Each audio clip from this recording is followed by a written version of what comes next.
الحمد لله على إحسانه والشكر له على توفيقه وامتنانه. أما بعد فأعوذ بالله من الشيطان فإنه عدو للإنسان. رمضان المبارک کا مبارک مہینہ آ رہا ہے، اللہ سب کے نصیب میں فرما دے. ان مبارک گھڑیوں کو ہر ایک کی زندگی میں لکھ دے جو یہاں بیٹھے ہیں، جو سن رہے ہیں.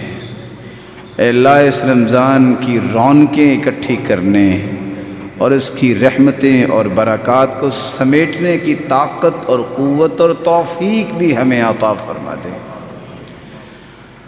مومن اللہ کے ہاں پسندیدہ ہوتا ہے، کوئی بھی حالات بن جائیں اللہ اسے محروم نہیں کرتے. کون سے حالات؟ ہو سکتا ہے رمضان جیسی عظیم نعمت پہ بھی اگر کوئی ایسا نظام سامنے آئے کہ تراویح نہیں پڑھنی،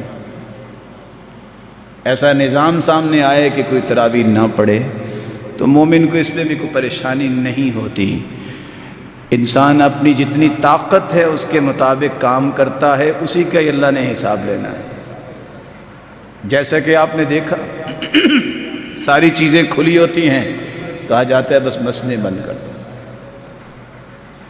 تعجب کی بات یہ ہے جس طرح دوا خانے کھلے ہیں اس طرح دعا خانے بھی کھلے رکھنے چاہیے. جس طرح جسمانی ہاسپٹل کھلے ہیں اس طرح روحانی ہاسپٹل بھی تو کھلے رکھنے چاہیے.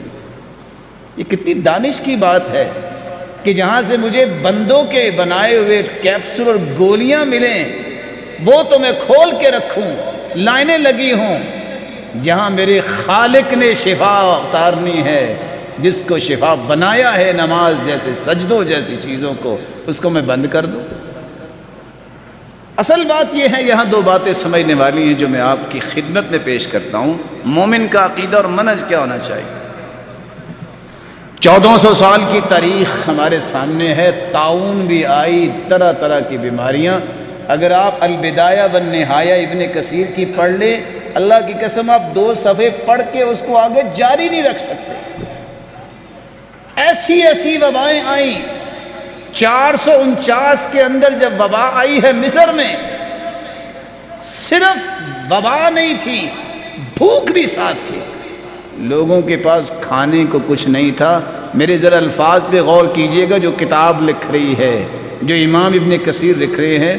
بھوک اتنی تھی کہ انہوں نے مردار کھانے شروع کر دے، کتے کھانے شروع کر دیے. انہوں نے قبروں سے مردے نکالے، حتی اکلوا بعضهم بعضا، اور مضبوط لوگ کمزور لوگوں کو کھانا شروع ہو گئے.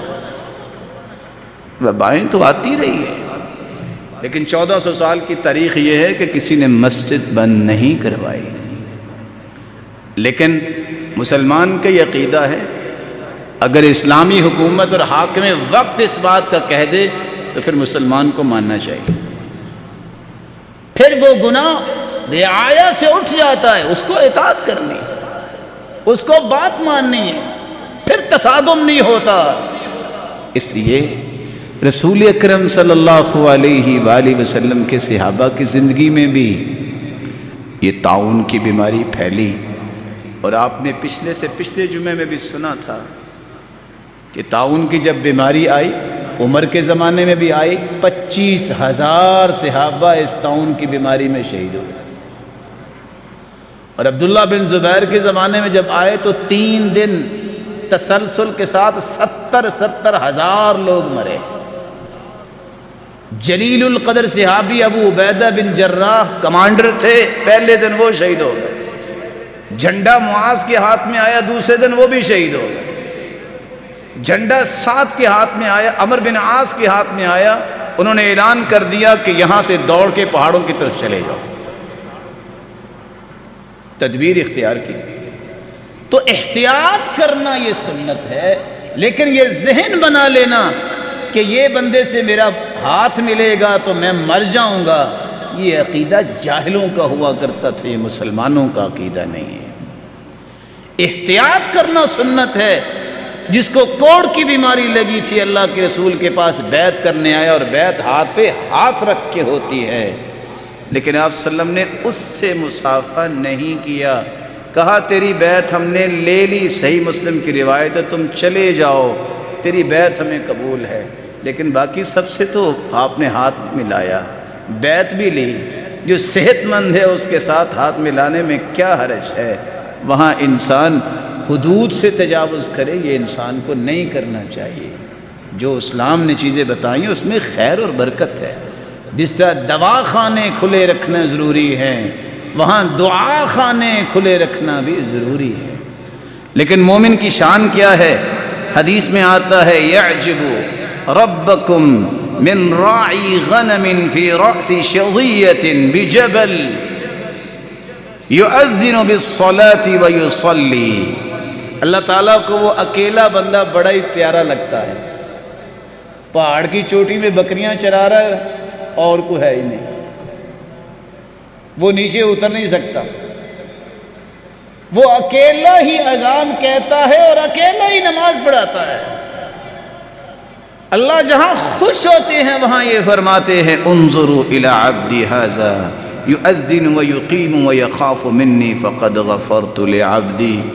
میرے فرشتوں، کھربوں فرشتوں کو اللہ کہتے ہیں اس میرے اکیلے بندے کو دیکھو، اکیلا اذان کہہ رہا ہے، اکیلا اقامت بھی کہہ رہا ہے، جماعت بھی کروا رہا ہے، سارے فرشتوں گواہ رہنا میں نے بخش بھی دیا، ادخلتہ الجنہ، میں نے اسے جنت میں داخل کر دیا۔ اور صحیح بخاری کی روایت ہے اذا مرض العبد او سافر كتب له ما كان يعمل مقيما صحيحا۔ بندہ سفر میں ہو تو اتنا اس کے اندر نماز میں سکون نہیں ہوتا، وہ خشوع سے نہیں پڑھتا، بیمار ہو تب بھی خشوع سے نہیں پڑھ سکتا۔ اللہ فرماتے فرشتوں سنو، انا قیدت عبدی بقید من قیودی، بیماری کی کڑیاں میں نے اس کو ماری ہیں، اس کی نماز تم نے وہی لکھنی ہے جو اس نے زندگی میں اپنے گھر میں رہ کے، یعنی اپنے ہی شہر کی مسجد میں، اپنے ہی علاقے میں رہ کے اس نے سب سے خوبصورت پڑھی ہے، نماز وہ لکھنی ہے تم نے۔ اب تو یہ بیمار ہے، اب تو یہ مسافر ہے، تو اللہ تعالیٰ نے ہر چیز میں آسانیاں کی ہیں۔ میری اللہ حضر جلال سے دعا ہے اللہ امت سے اس مصیبت کو دور فرمائے اور امت کو اپنے اصل ہدف کی طرف سفر کرنے کی توفیق عطا فرمائے۔ اور ہدف اس وقت تک انسان کو ملتا رہتا ہے جب وہ اللہ سے جڑا رہتا ہے۔ جو اللہ حضر جلال کے ساتھ جڑ جاتا ہے اللہ اس سے محروم نہیں کرتا۔ دیکھو معاشرے میں بھی کسی چودھری کے ساتھ کسی کا تعلق ہو جائے اس کا خوف ختم ہو جاتا ہے، کسی ڈیرے والے کے ساتھ الیک سلیک ہو جائے وہ بڑا سینہ تان کے چلتا ہے، اور جس کا تعلق اس رب سے ہو جائے اس کو بھی پریشانی ہے۔ کوئی پریشانی نہیں ہونی چاہیے۔ اللہ ہم سب کو، جتنے سننے والے سب کو ہر قسم کی وبا سے محفوظ فرمائے اور جنت الفردوس میں بھی ہمیں اکٹھا فرمائے۔ وآخر دعوانا